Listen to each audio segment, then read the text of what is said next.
Magandang gabi po mga kalaki. Ang dami po nabigyan natin ng mga lucky numbers kagabi at kanina pong umaga mga kalaki ng mga libre ha, para po sa mga humingi ng mga lucky numbers na hindi po nakakasali sa private consultation.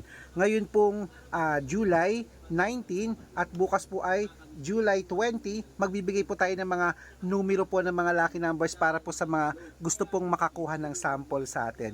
Kaya mga kalaki, sabihin mo na sa akin kung ano pong digit ang gusto mo, kung 2 digit, 3 digit, 4 digit, 6 digit, i-comment mo na mismo dito sa account namin ha.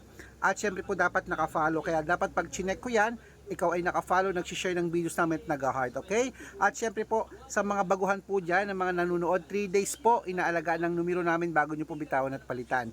At ingat kayo sa mga fake account, dapat nakakausap nyo muna ako sa video call yung malinaw, bago po kayo sumali sa private consultation ha. Dapat kalahating milyon po ang followers ng sasalihan nyo. Matanda na po tayo para magpaloko sa mga yan. Kung sa tingin mo kami magbibigay ng swerte sa'yo, subukan mo na ang private consultation para makakuha ka ng mga private na lucky numbers, okay? At syempre po mga kalaki, kapag makakapag-antay ka ngayon, bibigyan ko kayo ng mga sample ng mga lucky numbers na pwede mong alagaan ng 3 days bago palitan. At pwede po nyo pong ilaban yan sa STL, to the Lotto National Weteng, Lotto Pilipinas at Lotto Abroad, okay? At 6-digit lucky numbers, ayan po sa taas, so tara! Pwede po yan sa lahat. Magbigay na po tayo ng mga numero mga kalaki. Magandang gabi at gusto ko mapanalo kayo ngayong buwan ng July. Good luck!